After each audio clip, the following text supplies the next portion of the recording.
Okay, so here's a Super Bowler Smash attack against a kind of like a diamond base. And these are pretty common. This is a Legends League attack, and these happen fairly commonly. And so when I'm looking at this, and this base is besides the walls, it's pretty well maxed out. A lot of the defenses are, I mean, it might be fully maxed besides the walls.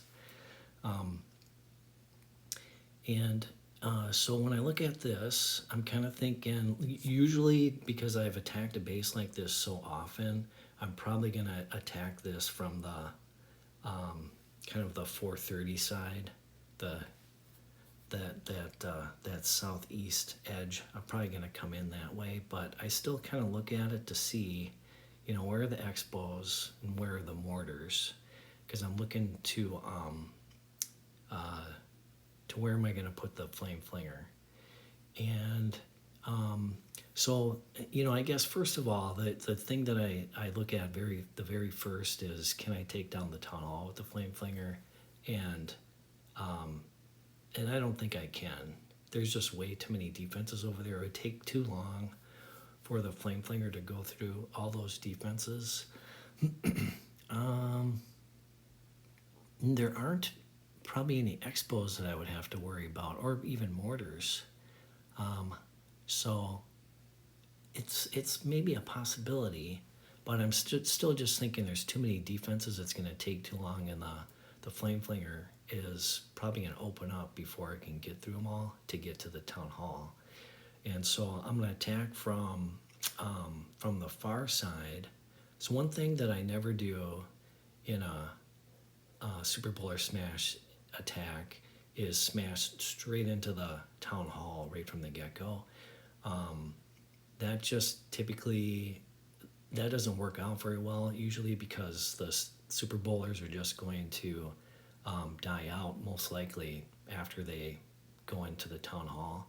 So I want to smash through like a good portion of the defenses before I get to the Town Hall, and have the Super Bowlers kind of end at the Town Hall. And then if they die off there, it's not as that big of a deal, because usually the Queen and maybe the Royal Champion can take out the remainder of the base, and the Super Bowlers aren't needed. And so I see one mortar kind of by the king there, and then there's a kind of that multi-mortar on the other side of the king, which is, it's more towards the center, so that's not really a problem for the Flame Flinger. That one that's more toward the south edge, it's going to be a while before the Flame Flinger can get to it. Most likely what will happen is the Flame Flinger won't even get there. I'll probably be deploying my main army from that edge, that 430 spot, and drawing fire from the mortar before the Flame Flinger even gets in range of it. So that's not going to be a problem. And the Granden Warden it's actually good that the Granden Warden is there for the Flame Flinger, because the Flame Flinger can take that out. And it's also good that some of these, like these defenses, they're in this corner in the 3 o'clock spot.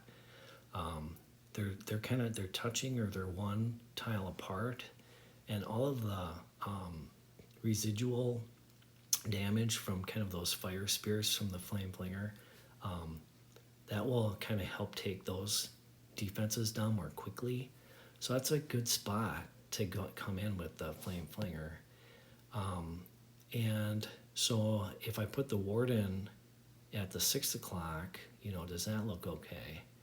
And there's two, I probably look for the Warden. I'm probably looking at the expos more.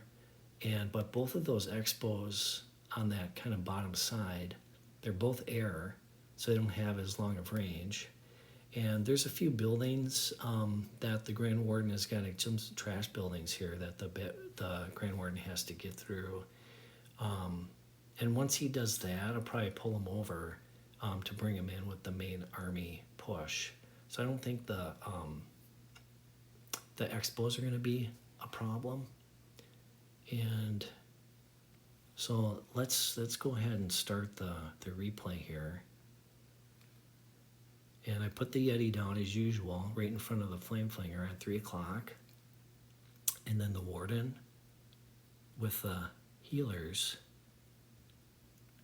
right after that. For some reason, I decided not to put the healers right away. I normally put the healers down right away. I broke open the wall with the Super Wallbreaker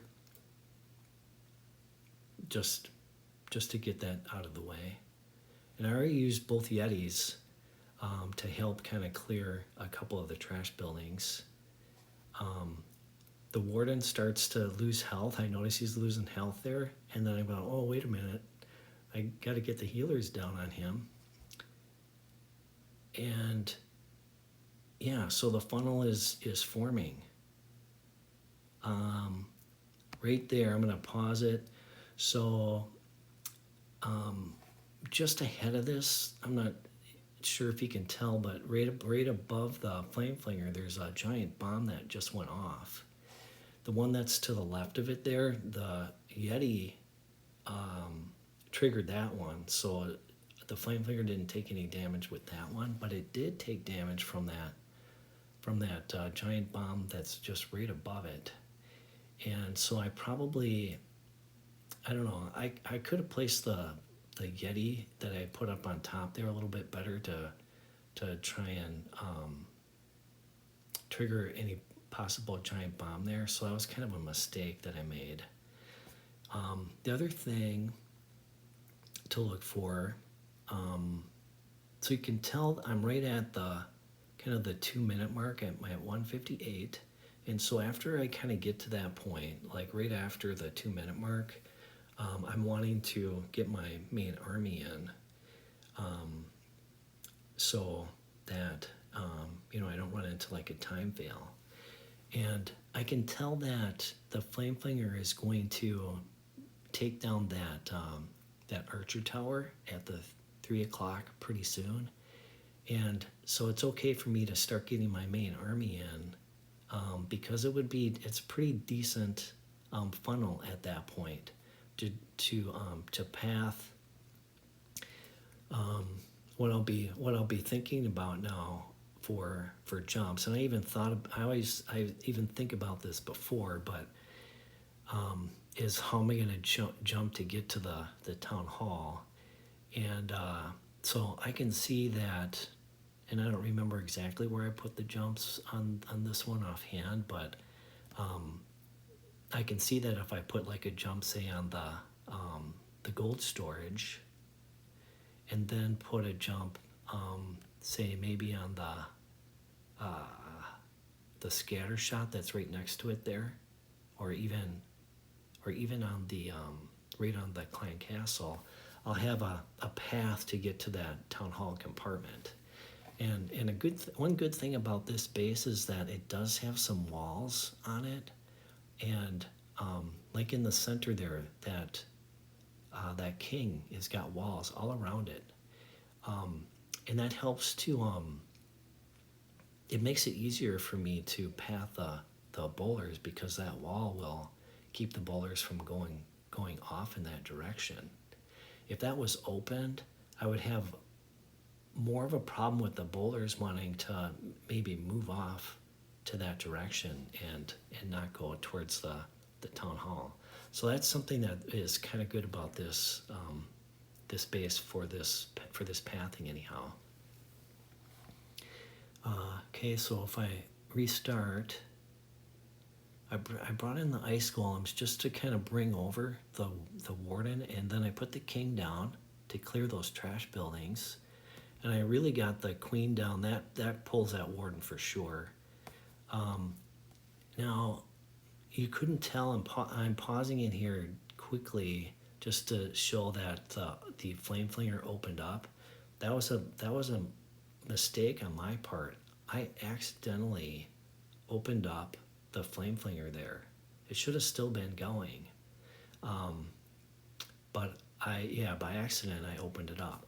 And then so you can see, I put a jump on that gold storage to get me into the eagle, and so I'll probably be, my rage path. I got the 3 rages, so I'm going to be looking to rage a path to the town hall and jumps to the town hall to get the pathing for the boulders. So you'll see, I'll get a rage down soon here in the entry, and I'll get another jump down, and I'll get a second rage down just to get that raging path towards the town hall with the bowlers.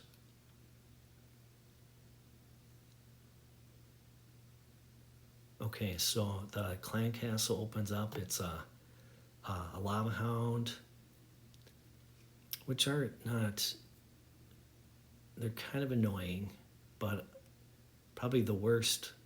I'll have to poison those.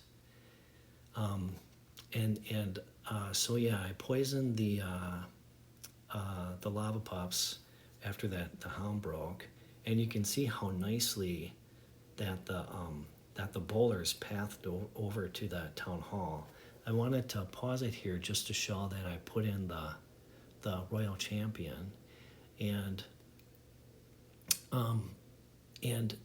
one of the reasons why I put the royal champion on that side, it's actually, this is a little bit of an unusual case where I put the royal champion on the same side that the flame flinger would be, but since the flame flinger opened up early, I wanted to get the royal champion to do some work on defenses over in that area.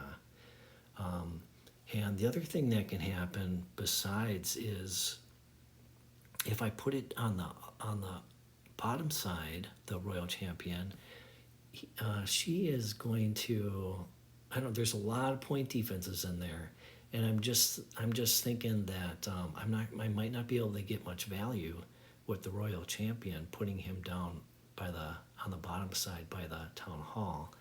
Plus I've got the rest of my army is kind of attacking in that town hall area. So, that's kind of the reason why I put the royal champion down over there in that case. And I put a couple of wizards for cleanup behind the royal champion, which is normal. And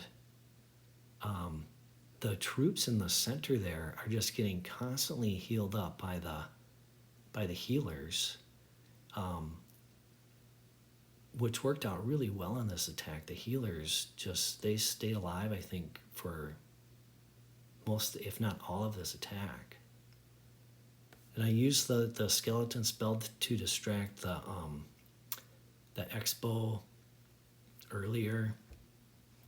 And the queen sort of did an odd thing ahead of this, where she went backwards, and sometimes that can happen. And fortunately, she came back into the core for me. And see, the healers are still alive, keeping the bowlers alive, and that's really the key here. The reason why that I've got troops alive here at the end and getting through that core is because of those healers. And the super bowlers, they're doing those double bounces and getting some of the buildings, even though they're trying to get through the wall. So that's something that works out pretty nice with them too sometimes. So there's an example of a diamond base super bowler attack.